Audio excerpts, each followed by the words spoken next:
Welcome back, everybody. So apparently we are live. I do want to say right now, Streamyard might be fritzy because they're saying that they have unexpectedly high traffic. I really wish that most of these celebrities that have their YouTube channels would either go to OnlyFans or Kick or whatever, because I'm kind of sick of them hogging all the glory. So we're gonna do our singles. We're gonna do Murder at 1600, and I'm gonna try to share video on the movie. We do not own the movie. Fair use YouTube. I purchased the fucking movie. So what I am showing is under fair use. We are providing a transformative commentary on the film. There is no audio of the film playing, so it cannot be copywritten, it cannot be pirated, it cannot be any of that. We are literally just discussing key scenes, our thoughts, and maybe a little bit of politics. Not too much politics, but as this movie does fall into the realm of politics, I am going to give a little bit of insight in Hollywood and politics. So, before I go any further, I will highlight some of the chat and say hello to the chat. So while I do that, Mara, let everybody know where they can find you and whatnot. All right. Well, you can find me, obviously, on my YouTube. I'm semi-back to making videos since now we have an official release date for We Was Rings of Power. So I'm confident that we're going to be getting more news between now and August 29th when the premiere happens. I'm also, now that I got the extension working thanks to Orange Chat to see the dislikes, I'm paying attention to the ratio, and well, let's just say five times the number of dislikes to likes right now. So basically, it's getting ratioed to almost to hell right now. It's at what, 390,000 dislikes right now to not even 100,000. Yeah, it's 70 some thousand. They're just shy of 80,000 likes, and it's nearly 400,000 dislikes. So pretty much 5-to-1 ratio. And then I'm also on Kick and Twitch periodically, and then Discord, where I have multiple sections for different topics. Wrestling seems to be the popular one right now, section on my Discord, but I also use Discord for watch parties. So every so often, when I just want to relax and just hang out with my group, I can join in there. Last movies we watched were the first 2 Jeepers Creepers movies, and so at least one this watch party will be a wrestling event coming up, but otherwise movies primarily. So that's it. Should probably do that Iron Claw movie. I heard that's actually pretty good. I heard it is very good, and I did not have a chance to see it in theaters. So I don't know if I'll do a watch party of that, only because, no offense, chat, I love you guys, but if I'm gonna watch a movie I haven't seen, I don't want talking. Yeah, boring it. And just watch parties, you can't help but talk to each other. So no offense, love you, but I'm not doing a watch party of that. At least not when I first watch it. Mm-hmm. And all right, so yes, folks, we are doing Murder at 1600 tonight. I am going to see if I could bring this up. Again, fair use YouTube, and I am actually playing it off of YouTube, which I have purchased it, as you can clearly see. So yeah, I would ask that YouTube kind of don't be a dick. So you vaguely remember this movie. Well, we're going to get into this movie. Mystery Science Theater 3K, yep. And I haven't seen this movie in a very long time. Yeah, same here, man. I watched this movie, I believe, for a mystery review, I think, or a while back. Also, I watched this movie to, yes, fair use YouTube. I also watched this movie just to watch it, to get reacquainted with it, or even further back before I even got the YouTube channel started. I had it on VHS at one point. So yeah, when I first saw this movie, I was this movie came out in 96, 97, so it came out when I was 11 or 12. but I saw this movie when I was originally 16, 17 years old. So 2001, 2002. But what were your thoughts on this movie when you first saw it, Mara? Well, I very much very much enjoyed it. As someone who has served in the military, so I've had like personal experience with government policies, at least for the most part. It's really no surprise to me. Yeah. That like how well, let's put it this way: it's embellished, but close to it, as close as possible accuracy in how the government handles certain situations. POWs and whatnot. Yeah. As well as the level of cover-up that tends to happen. Yep. I liked Wesley Snipes' character in particular, like this opening scene, because you get a feel for how he approaches situations, and then there's like the running joke throughout the movie because he's trying to get in touch with like the what's it called? Interstate Commerce Commission. Interstate Commerce Commission. Yeah. And this guy happens to be used to work for them, and they kicked him out. And I love how this scene starts. He's like, "What am I supposed to do? Put ribbons in your hair?" He's like, "Just fill out the paperwork. Just fill in the blanks." Like he just like it's like, and I'm like, he's freaking out because he got fired. Yeah. Well, he's freaking out because he got fired, but I'm listening to his dialogue, and like I said, as someone who has like experience with government policies, I'm like, I feel for this man now. I feel for this man because like the level of idiocy I had to deal with because I was like, and I love the sniper. I love the sniper. Yeah. He's like, if you want him down, this is no big problem. Yeah. But yeah. So Dennis Miller and Wesley Snipes comes in, and he's like, "Oh, come on, man. Tell Carl to shoot him. He's fucking up traffic." And he's like, "What's his name? Jeffrey something." I thought they said Dahmer for a second, but it's like from the Interstate Commerce. What'd you say, buddy? You said what? Yeah, he's like, he didn't say. Yes, he did. Yeah. So he tries talking him down, and he ends up getting or allowing the guy to get close because he's in an emotional state. And he's like, "They're jerking me around. It's driving me crazy." "No, I'm crazy." It just cracks him. Yeah, I just like, "They were going to shoot you, Jeffrey." Because like he's like, so like, Jesus. Just like nonchalantly, like, "They were going to shoot you, Jeffrey." Yeah. He's like, crack. And these guys are all recording. He's like, "They were going to shoot you." He's like, "Jesus, yeah, man, what are you, nuts?" "They were going to shoot you, Jeffrey."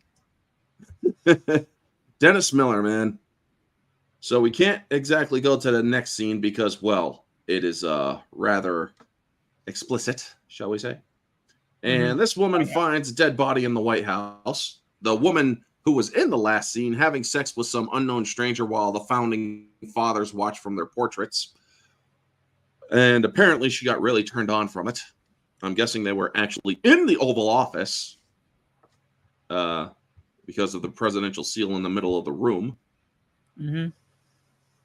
So, yeah, this woman finds the body. And, yeah, blonde, 25, 24 years old. And this is basically how the Secret Service essentially react. I mean, the second this stuff happens, these people are going through the house in seconds. They're searching the grounds, all of it. And I gotta say, well, let's play some of it here. That way I can, there we go. The two worst presidents were in that last shot right there, folks. Or two of the worst presidents. And they even had female Secret Service back in the 90s. Not sure if they did in real life, though. Yeah, there's the room that the deed was done. Yeah. It's like, you guys couldn't have been there like 5 seconds sooner. No. And this dude has such a cool way of doing or cleaning the desk or the table. He just kind of frog swims across the table with the stuff, and they're like, freeze! Oh shit. Corey Lucchese, I work here. Yeah, I know. And so yeah. Then you get the Secretary of Defense, who played the judge in Ghostbusters 2, I do believe. Yeah. And apparently, he played the judge. Apparently he's been kicked out of the house because his wife's pissed off at him. And so he's sleeping in the White House. Or it's just a really busy day. And this is an important part, so I am going to play it for like the small bit. Okay, she almost shot the dog. And she reports Secretary Secure, all sectors secure, and directed by Dwight Little. So then we get the scene, and we find out that there's a hostage crisis, day 182. And 13 men are in North Korea, folks, and they are held hostage by the North Koreans. God help us if we ever have that situation in real life. I do believe we do have a few POWs over there currently, from other times and whatnot.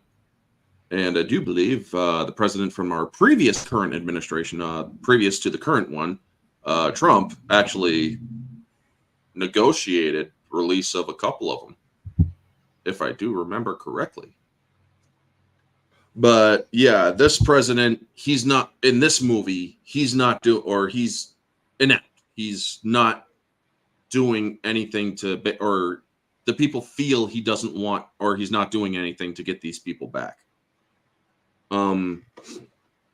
He's not a warrior president, so to speak. He hasn't served. He doesn't know, or his military advisors are basically looking down on him, and the people want to go to war over this. And it's like, well, you guys need to cool your jets. War's not good for anybody.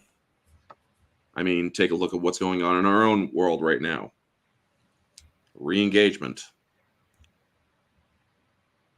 And I love this. This is a bar after the situation in the whatchamacallit, or in the street with the guy that wanted to delete himself. Yeah.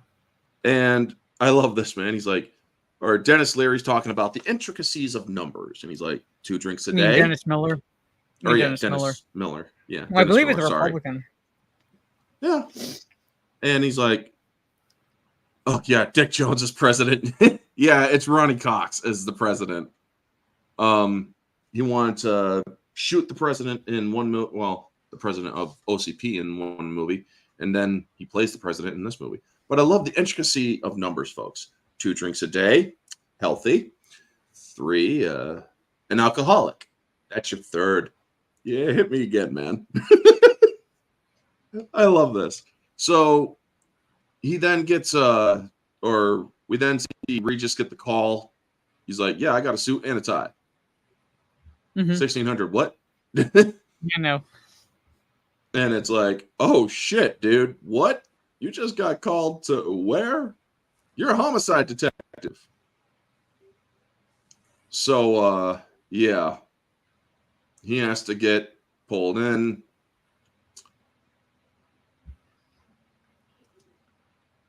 And they learn that the first family is at Camp David. And there's all sorts of shenanigans going on. The photographer, the coroner photographer, postmortem photographer, can't use the camera. So while he's taking pictures, it's like all film stays in-house. Orders. Whose orders? And then in comes, let's see where he is. Yeah, this guy. Spikings, who has such a malicious voice, if you ask me. You know, what was your first initial take on Vikings when you first saw him? Well, just my initial little take was like he is the quintessential government prick. Yeah. Who takes his job. I'm not saying this is a bad thing, but takes his job extremely seriously, but it's to a point where it's like he actually kind of looks. It's almost like an arrogance to him because he looks down on a little bit down on like Regis. regular on Regis who's a regular homicide detective. Yeah. And then there's like also like kind of like this as well as like this stiffness because there is protocol like such that you do keep it within house. You typically do not, at least initially, you do not seek outside help, which is what Alan Alda's character did right away. So he's kind of like you can tell he's upset at that. Yeah, because they get into a tiff. It's like with all due respect, I'm head of White House security. With all due respect, I'm the president's national security advisor. So yeah, it's a jurisdictional kind of thing that they're going for. And I love the line in here. He's like, anybody know what she is doing here working so late on a Friday night? Well, the government doesn't shut down just because it's Friday. Yeah. As every kid in school thinks. I laughed at that because I was like, sweet summer child. They don't know about that. Yeah, right? I mean, it's like, this ain't grade school. You don't get 2 days off during the weekend. Yeah. So then they have him carrying on and learn more about it, and then he gets he gets introduced to his Secret Service liaison for the task force. Brilliantly by Diane Lane. So what was your thoughts on her character? Oh, like you remember there were no strong female characters prior to 2016. I appreciated that she was just hating to use strong in a sense, but she would basically wasn't just assertive in her own rights. Like she would wasn't I'm better than you kind of personality. Like she does take her job seriously. And so it's like she's going to follow protocol, and sometimes that dictates not sharing certain information with anyone outside. But at the same time, it's like there's a believability to why she was hired for the Secret Service. So it's not because she was a woman, but because, well, guess what? She's a sharpshooter. Yeah, she earned it. And yes, Holland Regis is a bit snotty with her. And so she kind of just calls him out and it's like, furthermore, I resent the implication. Furthermore, you resent the implication. People don't even speak English around here anymore. Detective, it's this way. I know that. Yes. I mean, he treats her like shit, but I love it.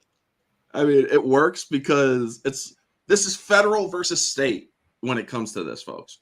It's federal versus state. Even though DC is not a state. But that is the jurisdictional line that is right here. Now, I do like Diane Lane's character because she does have a certain vulnerability to her, yet she also does have that ferocity to her as well.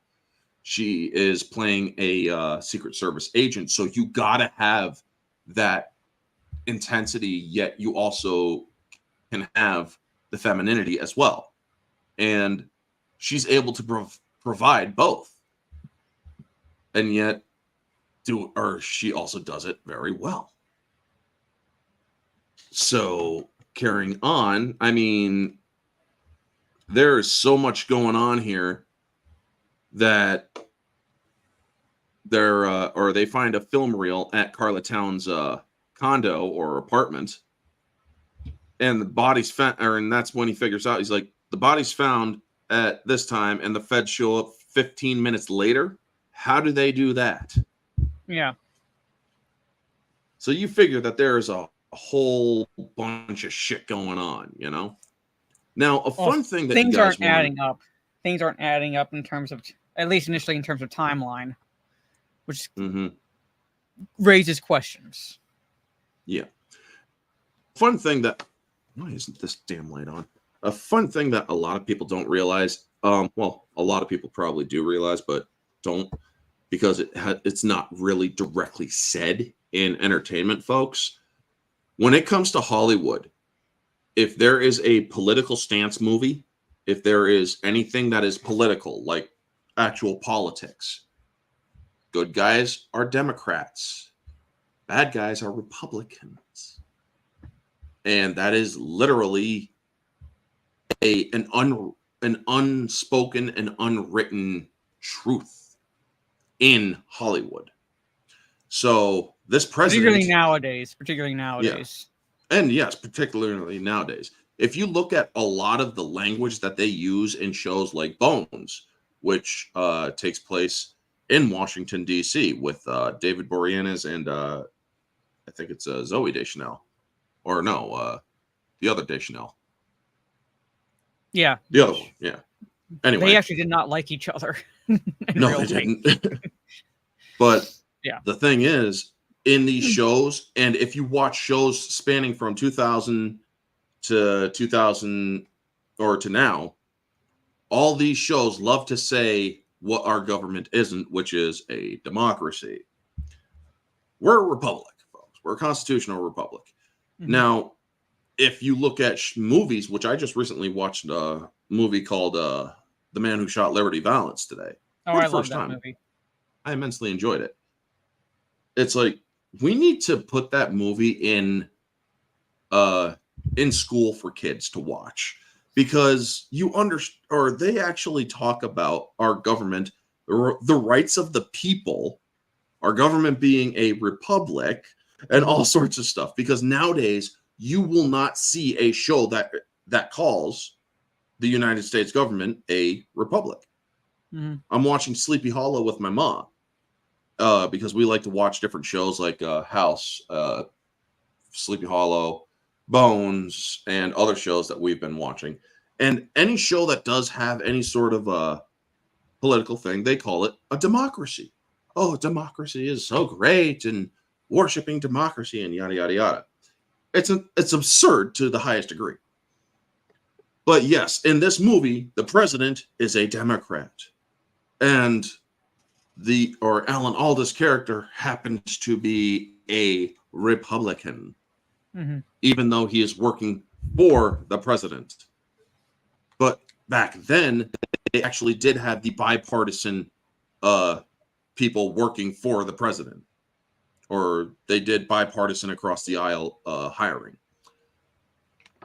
So they wanted to make sure that anybody who had, and also, final thing before we get back into this, if they do portray a right-wing or conservative viewpoint, they will take that viewpoint to its extreme, meaning they won't have a well-grounded conservative viewpoint. No, they will go full-on racist and bigoted and mm-hmm. completely xenophobic and all that shit. They don't believe that there are conservatives who are level-headed. So that is a secret that Hollywood doesn't ever want to really talk about. If I ever did have a celebrity on my channel, I would ask them if they could actually confirm or deny or confirm these, because it is speculation. However, it is a very, what's the word? It's a very solidified speculation. So moving on. And let's see here. Yeah, this scene is where she tells him that she was in the Olympics. And I like the scene because she's like, I was in the Olympics. I was sharpshooter. There was a female agent for Reagan, took her under her wing. So you get some background on her. And then you get to the, or you find out that he's being evicted. Yeah. which is pretty cool because he also built Washington, D.C. from the 17 or 1800s, which was pretty cool. What were your thoughts on his apartment? So, well, my thoughts on his.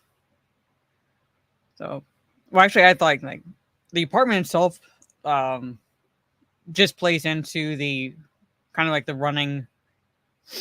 I don't want to call it a running gag, but like the overarching like aspect to his character where he's the whole building is being evicted because they're going to put up a parking garage, and he's like,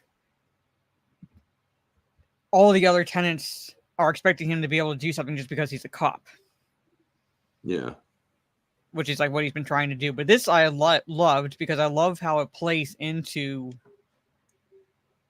the plot, like his knowledge of Washington, D.C., because you have a movie that actually has a character that has developed a love of history, like actual history, because his dad worked at the Smithsonian as, I believe, a guard for pretty much basically in his entire career. So he's like, I kind of like developed that love for history from his dad. Like, again, actual history. Like there was no at all, like, what's it called? Critical race theory bent to it or anything like that. Like he's posting Union troops and like Confederate soldiers, like, on like the battlefields. He's talking about Stonewall Jackson and like how people would actually sit on the hillside to watch the battle, which is actually kind of fascinating and morbid if you think about it, because they're watching people die, but they're finding it entertaining. And he's like, that's what I appreciated, like, really appreciated about his character moving forward. He has a knowledge of. He's not just a cop in Washington, D.C. He actually has a knowledge of history and the city that he got from his dad, and actually a little bit of a love for the city too, because so he's brought in to solve a homicide. He's going to solve it because that's his job. And I also love the fact that when he's talking to Alan Alda, there's like this is later where it's Alan Alda is asking if he's a Republican or a Democrat, and he's like, there's like bullshit to go like basically on both sides. He's like, I think Washington. Yeah, I think Washington's drowning in a sea of its own bullshit. Yeah. Yeah. It's one of the best lines. I wanted to use that one as the header, but I decided it was too long. So I decided this is a homicide. This is my turf. But one of the things that somebody actually said when it comes to detectives that kind of stuck with me for a while. Detectives, they have an itch whenever there's a homicide, especially homicide detectives. Whenever they're doing their job and doing an investigation, if that itch doesn't stop, their case isn't closed. No matter if everybody else wants it to be closed, it's not closed because something is amiss.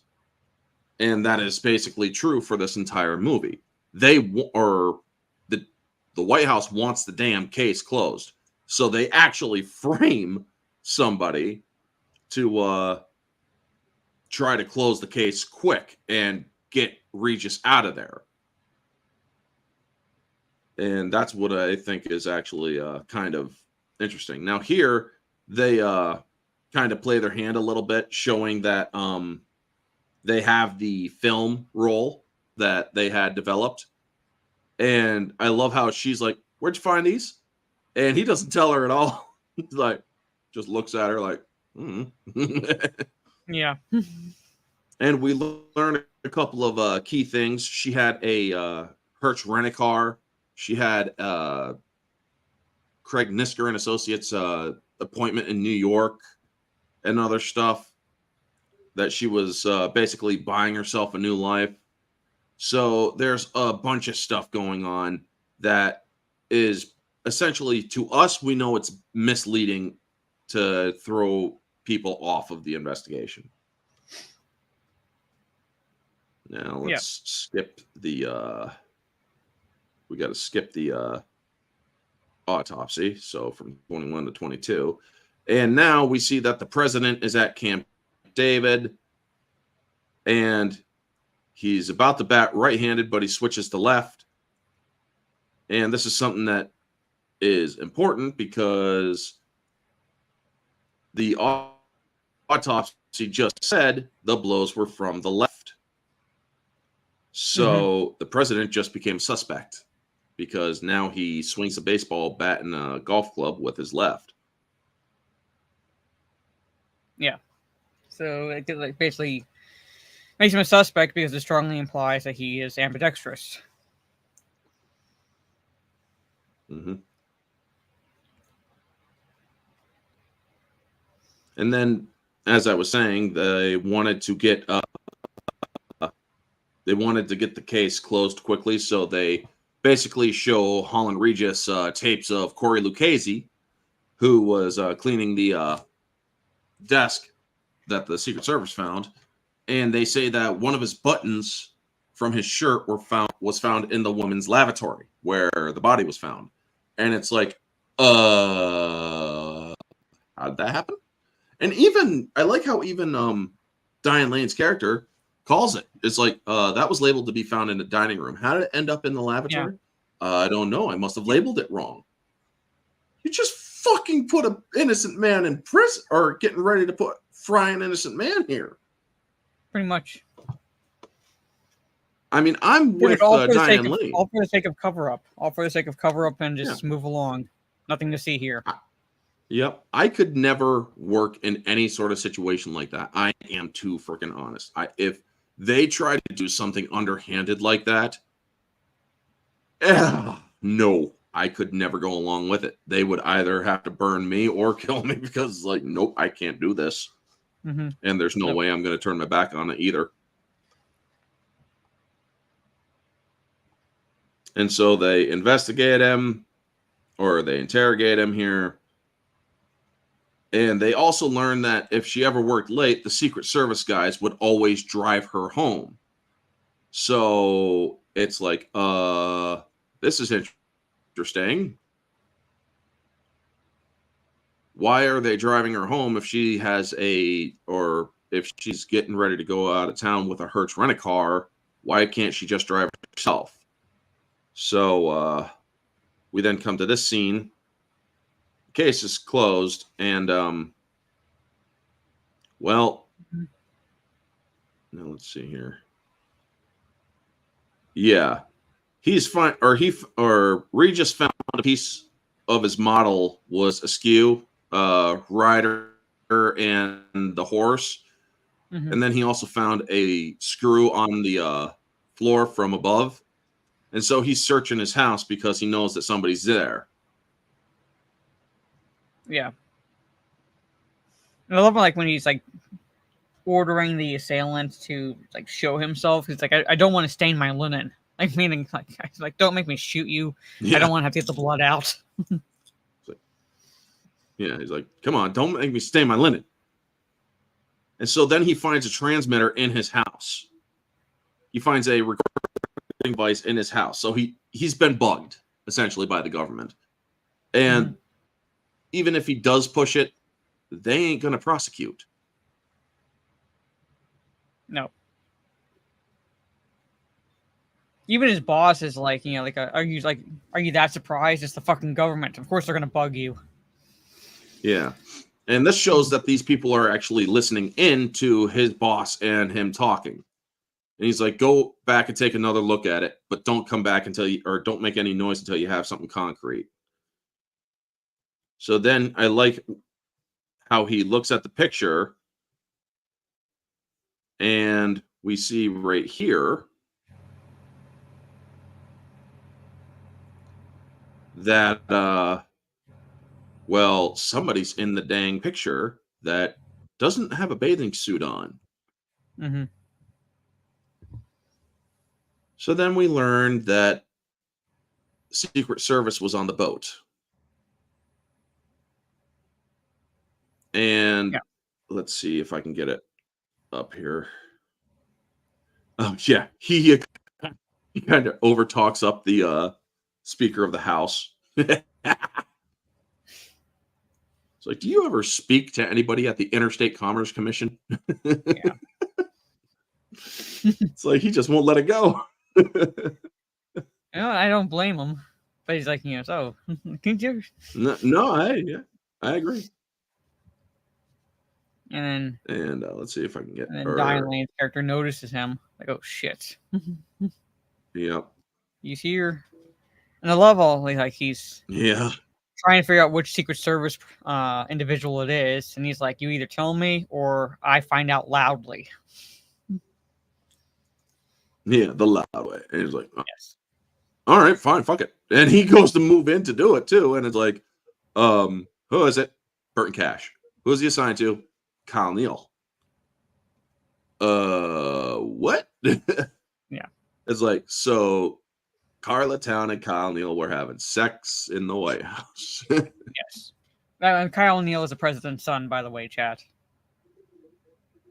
Yeah. And I believe he also played the president in another show or something. He's now gotten older to play a higher up. And so now the detective is following Kyle because he feels that Kyle is a suspect. He's now a suspect. Yeah. Or at least a person of interest because he now has a connection to the deceased. Yep. Let's see here. Right. All right. So it is the next scene. So there's the woman who used to date with him. And I like how the guy says it's like, we used to date. Well, then you know how it works. Yep. And so he talks her up. And I love this. It's like, so after a few bourbons, she's telling me his underwear preference and that his sole mission in life is to get laid in every room in the White House. It's like, sounds like a plan to me. Let's see if I can get it here. A woman scorned. She's going to dish out everything she knows. Dirty secrets and all. Yep. It's like, shouldn't they make her sign NDAs? But then again, that actually would be an abuse of power. Mm-hmm. There we go. And then he finds out that somebody was watching him. So he tries pursuing the person. I love that. He's getting ready to light a cigar, and then he just runs quick after him. Yeah. And there. A couple links for you guys to follow. Yeah, he was ready with the quickness. But then again, the Secret Service was also quick with the spin around. Mm-hmm. So let's see here.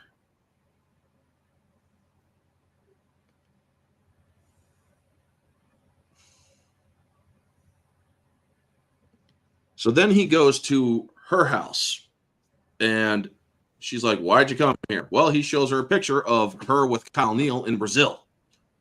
And it's like, you were on his detail and you didn't tell me. Till when? This is important information. You're holding back on the cops. And she tries telling them to get the hell out. The case is closed. They have a suspect. And it's like, no, I'm here on an official capacity right now. Mm-hmm. So she explains why she got off the case or off of his detail because, well, Kyle Neal has a history of violence against women and he was beaten on his girlfriend. So, once they had to cover it up, she asked to be reassigned. Yeah. What were your thoughts on this? So, well, my thoughts on this, one, it's further put the son in like initially he was a person of interest. Now it's like well into the suspect category because it shows that he, I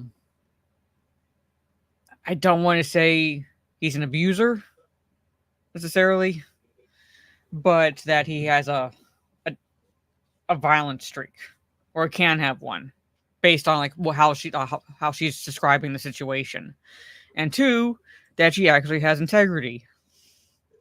That she can't. I can't, in all good conscience, be assigned to this individual that is pretty much a literal piece of shit.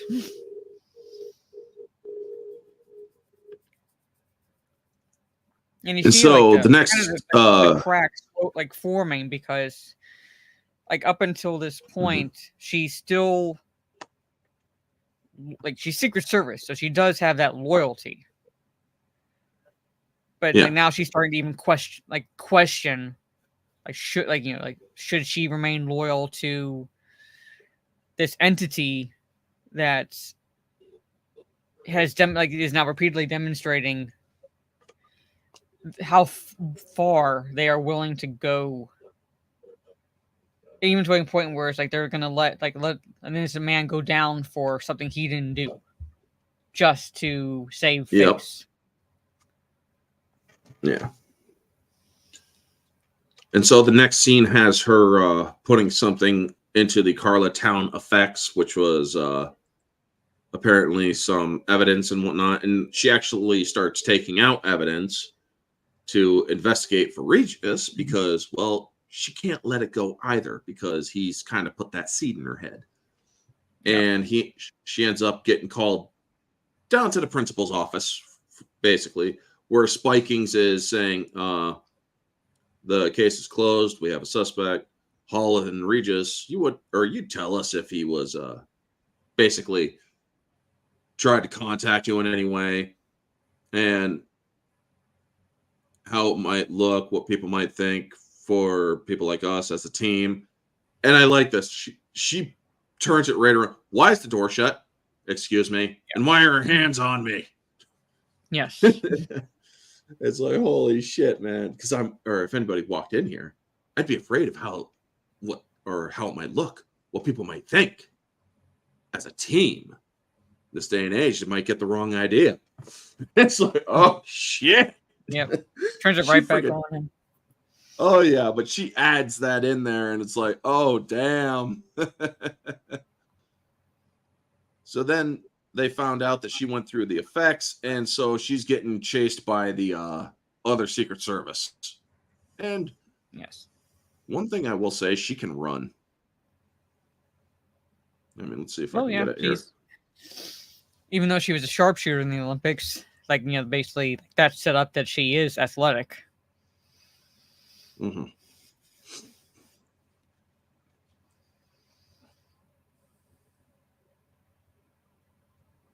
All right, come on, load, please. Thank you.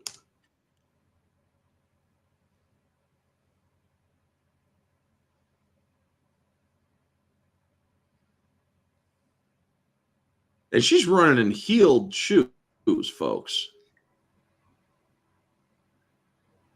Yeah. You'd be amazed what we women can run in when we have to. I mean, the fact that women can even run, especially when they walk in things like heels and shit, it's like... we can run in heels if we have to. Yeah. I know. But it's like, what the fuck are your ankles made of?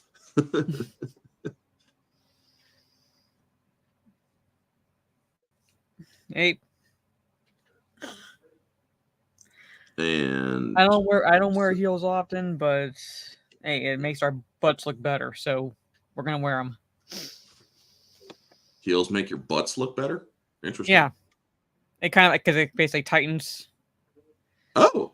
Like the calf muscles and thigh muscles, so when we stand, it kind of like makes our butts look a little bit better. Yeah, I can see that, sort of. So wear heels and look at your butts, and you'll see what I'm talking about. All I need to do is just stand on my tippy toes. Mm-hmm. Yeah, it's essentially the same thing. But I'm saying like look and how what it does. Oh yeah, it tightens the balloons. Mm-hmm. Yeah. But anyway, we get this. This is one of those advisory meetings that they have that is actually with President Trump. We got unfettered access to kind of how the president does or works in the White House, because President Trump, folks, he actually showed the meetings that he went through in the White House with the senators and with his advisors and stuff, unless it was actually stuff that, well, we shouldn't be aware of for whatever reason. But this is discussing how the press is aware of the murder in the White House. His approval points are dipping, and he's telling the North Fleet to stand down, not turn around, but to stand down. And the Secretary of Defense is like, I'm sorry, but I can't stand by and let our boys die. I feel duty bound to inform you that your actions border on the criminal. And so he forces his SecDef's resignation right then and there. He's like, you've done your duty, General. Now allow me to do mine. I want your resignation by the end of the day. And it's like, oh, shit, man. Because it's like, why? Or we could go in with special forces. It can be quick, quiet, and there wouldn't be too much shit, you know? There wouldn't be too much death. But hey, it's overall Commander-in-Chief's call. Yes. So whether or not we agree with it, it's pretty much moot at that point. And then Holland, Regis, and Chance, Agent Chance, she gives him over the stuff, and he's like, well, how'd you get it? I stole it. Yeah. I just took it. Yeah. And he's like, Craig Nisker and Associates, well, he's the king of tell-all. And he has a bunch of he's covered a bunch of scandals. And he's like, oh, he's mine, the president's son. And she's like, well, you just don't get it, do you? These people can make us disappear. I mean, she's so not now wrong. She's kind of gone to ground.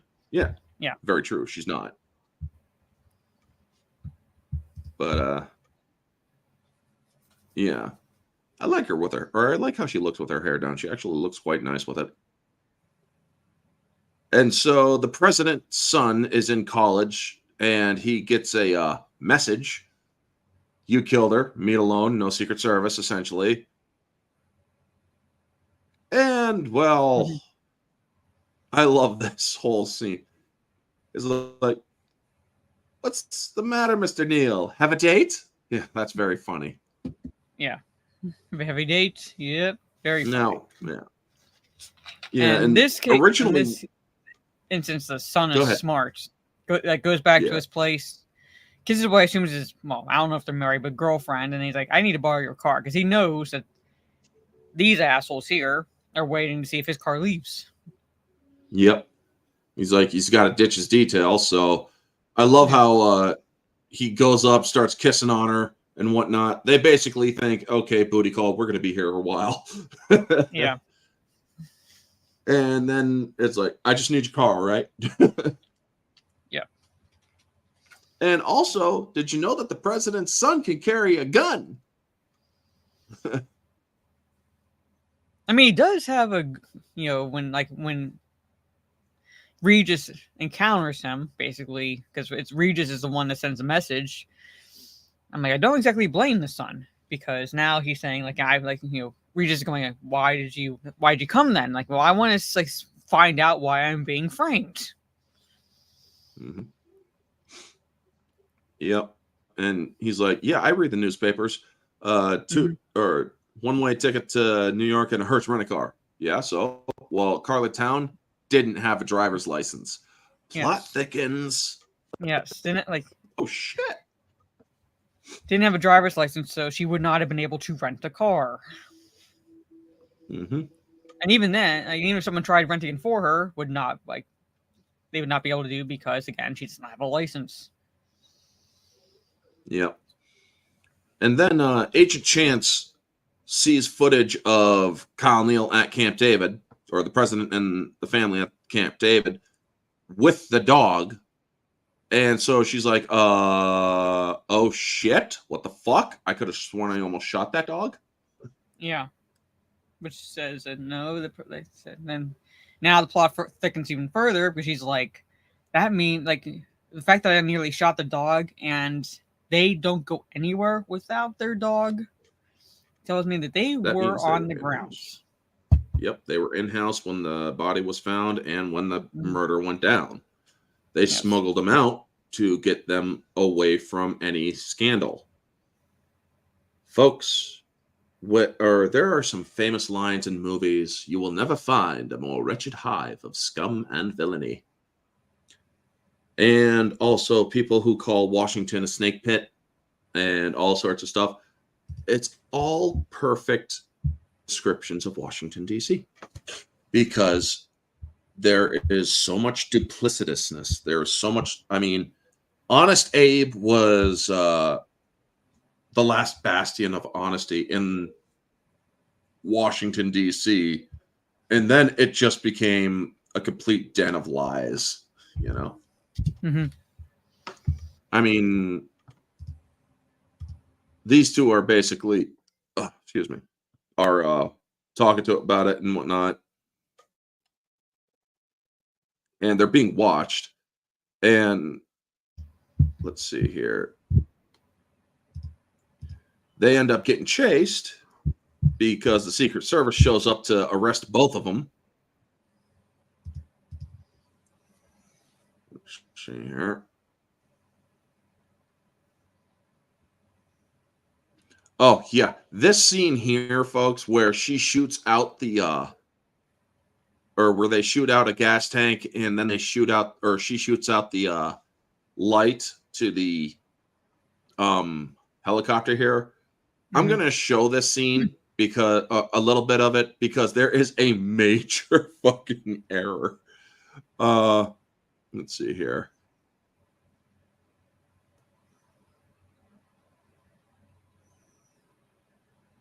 Come on.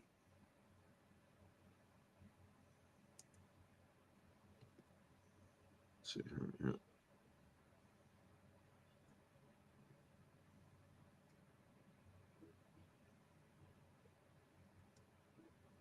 Yeah, pay attention to this shot here where she shoots, right?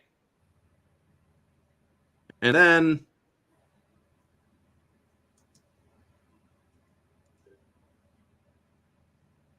did you see it?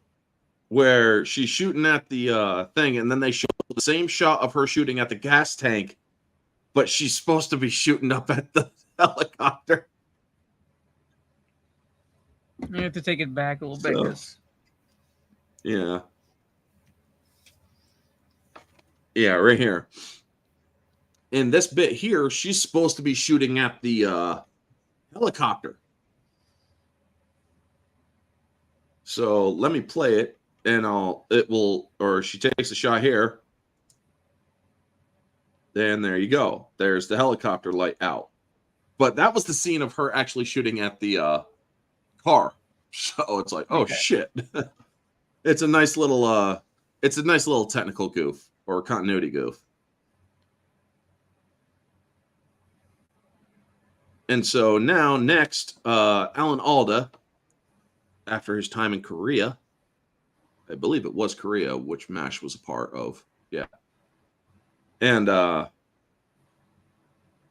Regis are talking, and I love what he says. He's like, it's my duty to question. You're not questioning the president. The president is an institution, not a person, and an institution will be protected at all costs. He's not exactly wrong. Wouldn't you agree? No. So, no, he's not exactly wrong. I don't entirely agree with it. Yeah. But he's not exactly wrong. Yeah.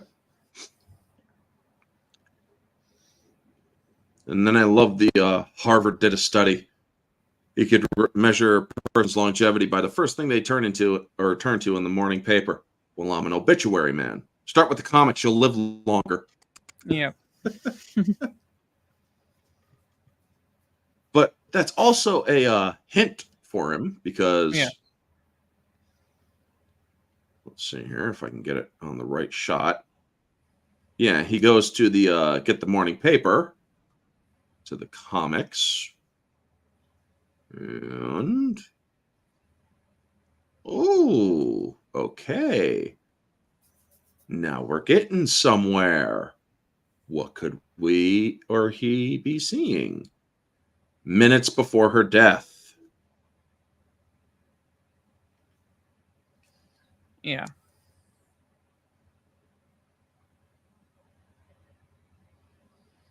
It shows that because they place the time of death between 10:30 and 11, and this shows she was alive 10 to 11. Mm-hmm.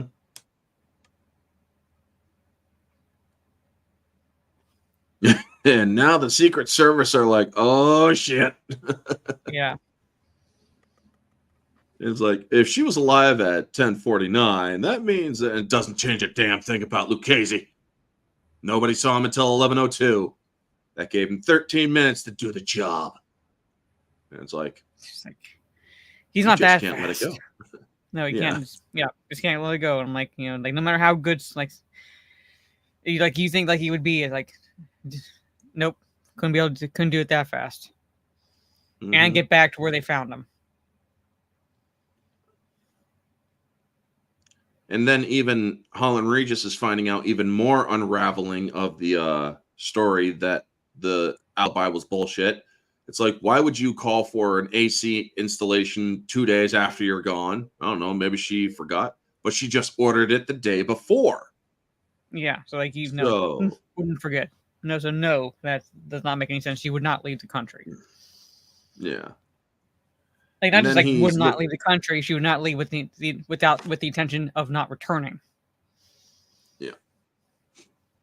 And so they then finding out that somebody's forging her appointment book, because you can see the deliberate pause right here on the B. And so she wasn't going anywhere. And Spikings then starts looking at the tapes because it's like, oh shit, I got to get to the bottom of this if I'm going to sell a good cover. And then this guy ends up ratting out Spikings essentially. He's like, well, he had clearance, sir. And we get the murder of Spikings.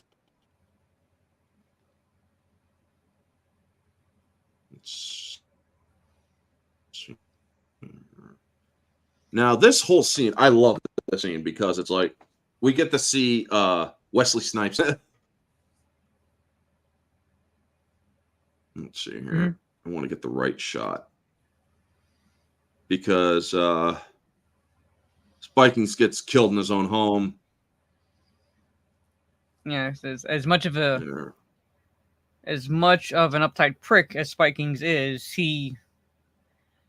even though he was looking at the footage I would imagine ostensibly to make sure that whatever cover he comes up with still can stand, he figured out what was going on.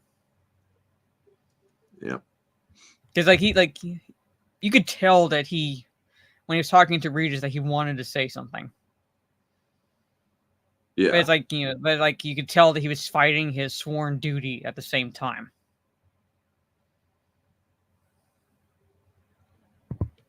Yep. He was bound by his duty first and foremost. Yes. But that was you could tell this kind of eating at him. As much of an uptight prick as he was. Even he had to admit, yeah,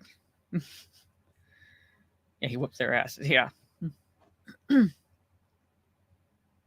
Yeah. I love this. This is my favorite, one of my favorite shots in the movie, folks. It's like, which one? Okay. I love the slide here, and then it's like, click, check. Oh, shit. That just happened. So, now. Yeah. Shit. So I'm assuming the gun jammed because typically those guns. It was the empty one. Well, I'm saying when it's emptied, it stays back. Mm-hmm.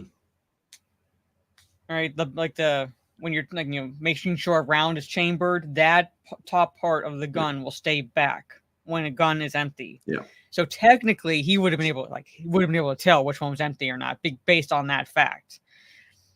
Yeah. So it would not have stayed unless unless like the guy hit the trigger the release slide. Trigger the slide. That's the only way. Yeah.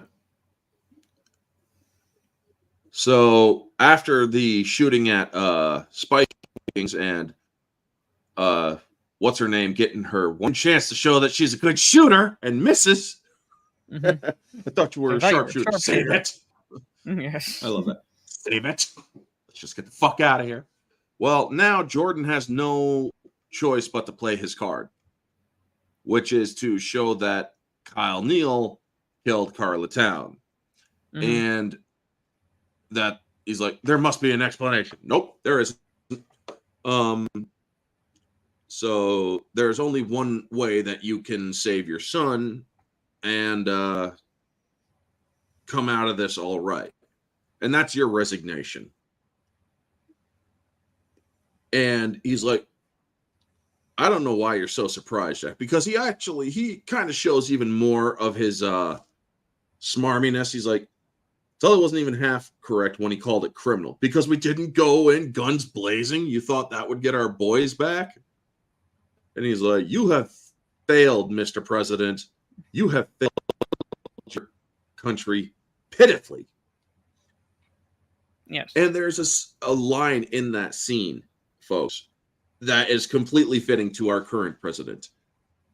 Any president who serves up our people as appetizers for the enemy isn't fit for office. Well, we have a president that did that in our office or in the Oval Office today. Everybody remembers the Afghanistan pullout. Mm-hmm. So we also remember that 13 service members were killed due to his inadequacy as president. And every single one of those families hate the man for checking his watch as each casket went by. So that's all I'm going to say about real world politics. But yeah, this movie does kind of resonate a little bit due to real life politics right now. Mm-hmm.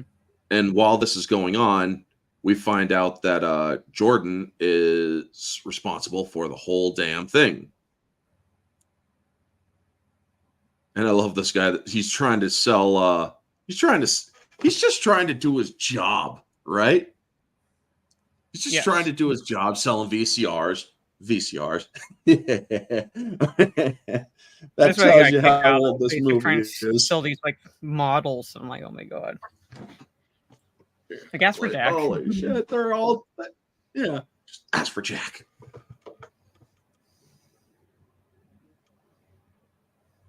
Yeah, ask for Jack. So shut up, dude. And there's the killer of Carla Town. Now, I'm going to stop it here because I know for a fact that if I play it any further, I'm going to get a cut off.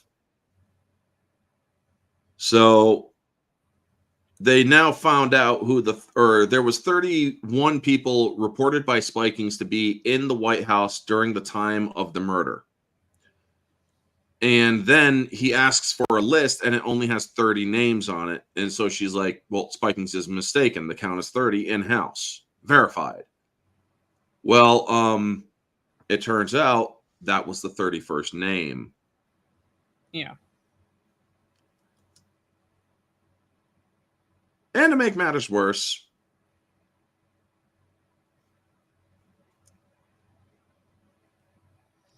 suspects in the Carla Town murder. I have questions. How could Holland Regis be a suspect in the murder of Carla Town if he was Not even. Oh my God. Thoughts, Mara? Thoughts, please. So, well, that would be some fancy spinning, pretty much, because Regis, definitely. I mean, I know she can too, like verify whereabouts because she's Secret Service, and so she'd be where she's assigned. Yep. Regis has an alibi because he's like multiple witnesses where he was when he got the call. Right. So, but it doesn't really matter.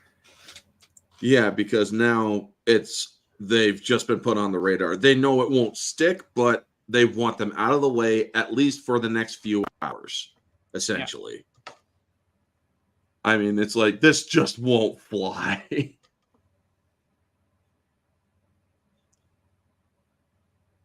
So yeah, he starts yelling at him, and then they get Dennis Leary to play decoy so they can get into the tunnels.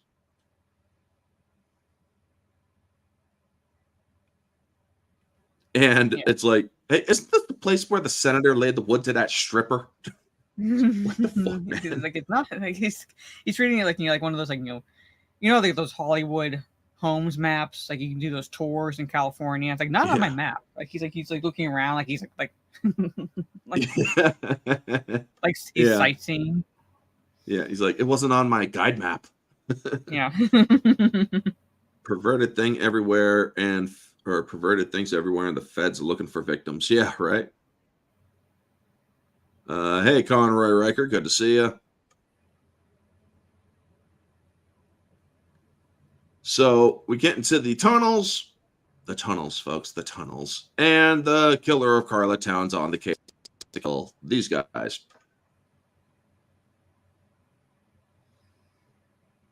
So let's see here.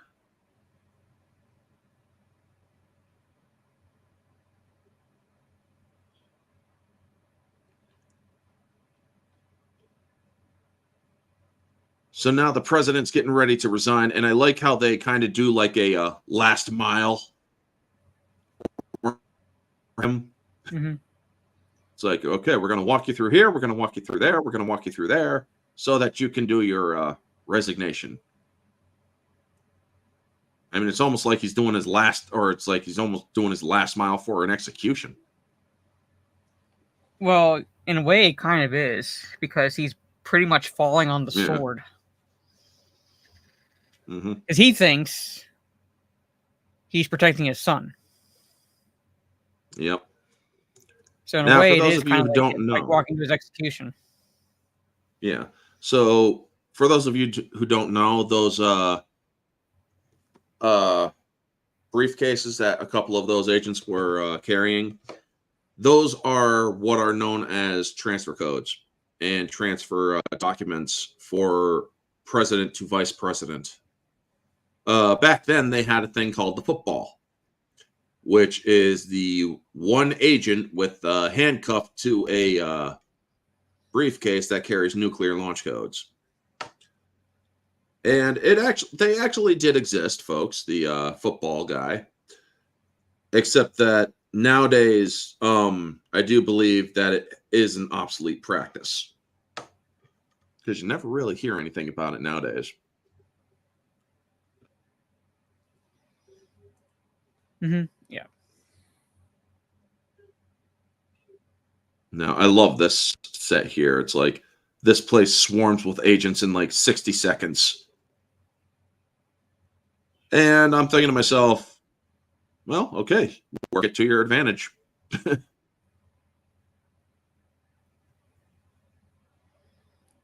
So let's get to the last crux of the whole thing here. Come on.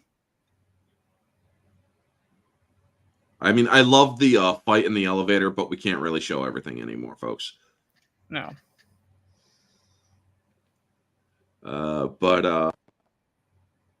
Yeah, he gets in there, and I love it. He's like, "You're under arrest," or Alvin Jordan, "You're under arrest," and he's telling him about all of it. And he's like, "One will be appointed, or if you can't afford an attorney, you prick, one will be appointed by the court." I love that. It's like, how'd you get in here? I crawled. Nope, he's not lying.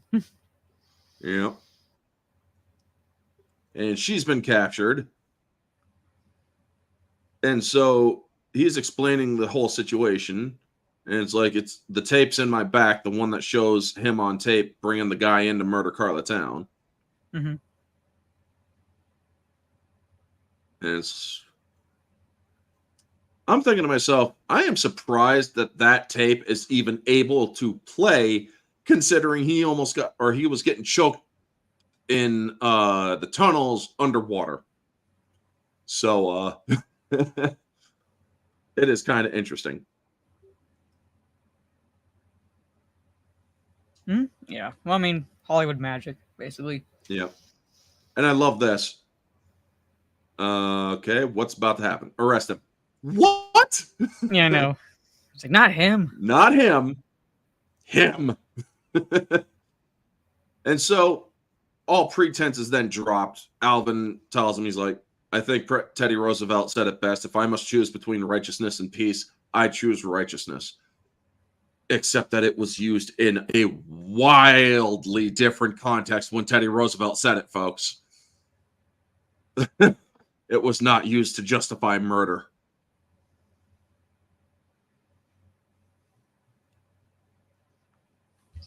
No. So let's see here. She was a child. She was a casualty of war. I love that. Mm-hmm. Mr. Yes. President.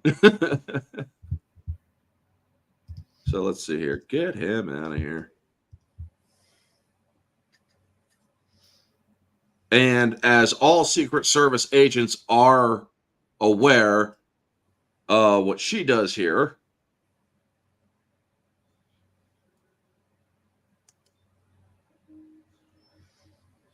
boom, boom, boom. Mm-hmm. She does exactly what all Secret Service agents are hired to do. You put yourself in between any danger of the president and the danger itself. Well, you like literally take a bullet. Yeah. And she literally took that bullet. Yes. So we then are in the next scene. This guy, he looks like he is totally fucking wasted. In this, when he's talking about it, like there's no chance that the president was going to retire.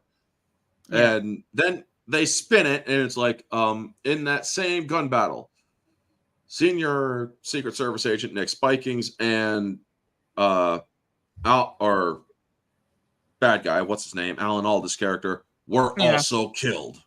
Yeah, so like you're still covering up. Yeah, all right, it's still a fucking cover up. Yeah, and the president asks Regis, "How can I repay you?" No, I'm just doing my job. Hey, wait a minute. Oh wait, have you ever heard of the Interstate Commerce Commission? Like, yeah, that's Senator Randall. He's right up the street. Oh, really? Right up the street? He's like, oh, really? It's like, not who you know, or it's not what you know, it's who you know. And he's like, what were you doing for dinner? Huh? What were you doing? Well, I'm kind of busy. It's I love that. And that's it, folks. That's the end of the movie. I mean, this movie is such a good detective story. It actually is, or does a good way of throwing you off track, giving you different or leads to follow, but are you going to believe them? Let me put myself back on camera. It does there's really enough good job. Twists. Like there's enough twists without them being like completely red herrings. Yeah. So. Like, and actually, yes, yeah, and like it actually kind of like does keep you guessing. Yep.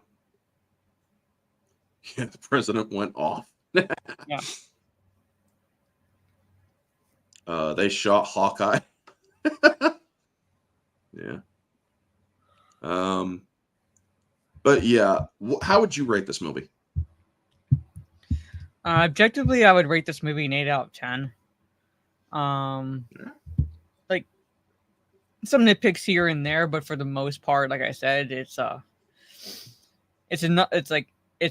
thriller with enough twists and turns to keep you engaged, and with like it's like without them being like, when I say red herrings, I mean like, you know, like when it's like blatantly obvious, how do I put it? Blatantly obvious, just like smoke and mirrors, essentially. Mm-hmm. Like they did it well. They did that well, and but objectively, it's like subjectively, like I give it like, you know, definitely a 9 out of 10. Oh yeah. So For me, I agree with Mara on this, complete or all the way completely with the scores. 8 out of 10 objectively. There's a few writing issues, there's a few editing issues, and there's a couple of, well, could have wrote that a little bit better. Other than that, subjectively, I love this. This is a great detective story that they do. Mm-hmm. It really is it's like, holy crap. I mean, what would happen if this kind of went on in Washington? It's a nice little what if story that has no objective truth to it whatsoever. Mm-hmm. Yeah. But it's a good, entertaining story. So, Yeah. Moviegoer, I would say it's a 9 to a 9.5 if it's for entertainment purpose or judging by entertainment alone. Yeah. But anyway, that's going to be our discussion for Murder at 1600. Next week, we are covering even more semi-political movie that is known as Demolition Man. Which was not supposed to be prescient, but yeah, it was never supposed to be a prophetic film, folks. no, neither was Idiocracy, neither was 1984. Right? I mean, yeah, they have all these memes. These were not meant to be prophetic. Yes. So we're going to be discussing that, and instead of the good guy, Wesley Snipes will be the bad guy. And next week on Wednesday, we're back on her channel. We're discussing Blade 2. Mm-hmm. Tomorrow is my Orange Hat Uncensored, which I will be covering a very important political discussion concerning a very inappropriate act that our current White House occupier has committed. I'm pretty sure you all have heard the news, but I am going to be giving my detailed thoughts on it for Orange Hat Uncensored. Chances are I will be kicked off of YouTube. If I am not, it will be a miracle. But yeah. Also, Sunday is a return of the weekly recap with me and Nerd with a Cigar. She was off for Mother's Day, so I had a co-host last week for it. And then I'm giving my EU thoughts on Tuesday for Star Wars month. Because, yes, I still do enjoy Star Wars, just not the stuff that Disney's doing. So I'm giving my thoughts on EU, Expanded Universe. And Mara, let everybody know where they can find you again before we cut off. You can find me on YouTube. Like I said, semi-back to making videos. I'm like doing live streams. Doing like the second of the 1s and 2s, Blade 2 next week on my channel. Talk Nerdy to Us should be on my channel. We changed the time to Sunday evening, which I think will work basically better for both my nerdy home and myself, and that should be on my channel at 8:30 p.m. Sunday evening. Might stream tomorrow on Saturday. I don't know. It's either going to be both days or be a Kick, or one day's going to be Twitch, one day's going to be Kick. I haven't just really decided yet. It's all going to really depend on how tired I am, like how I feel each day, particularly tomorrow. So if I'm too tired, I might just do a watch party, which incidentally, thank you, Trey, again, for dropping my Discord link. So if I do a watch party, it will be there. Where I basically hang out with members of my Discord, watching a film that most have seen. Because I've shown some films that most have not seen, because I thought that, well, you need to see these films, in my opinion, because I think they're good. And one of those was a musical, which is shocking, I know, but one was a musical, yes. And it would not be able to be made today, if you've not seen it, Orange Hat, I recommend. A funny thing happened on the way to the forum. It is a musical. It's a comedy. It would not be able to be made today. I'll check it out. I'll look it up. Yeah. I'll check it out. I mean, hey, Um, Mara's one of the few people I actually trust when it comes to music suggestions. Her and Stig and O&B reviews. Yeah. So, and Trey was there, so he can attest. Yeah, there's. Let me put it this. I'll tell you this one thing. One of the songs is everybody ought to have a maid. I'm just saying, like, just go with that, and you get like, just watch the movie. Yeah, definitely gonna check that out. Yeah. But there it is. Yeah, that's my social media in a nutshell. Alrighty, and that is all that we got for tonight, folks. So stay tuned next week. We got some cool shit going on. And me and Janet from Another Planet are going to be talking tomorrow night with Ruben Christopher Haynes. And if Janet is still going, I'm pretty sure she has her channel or her Shit Show 2.0 going right now. But yeah, I do believe she has it going now. So check out Janet from Another Planet right now from here. And take it easy, folks. This has been Orange Hat and Mara. Y'all have a wonderful night. And always remember to stay humble. Good night. Later.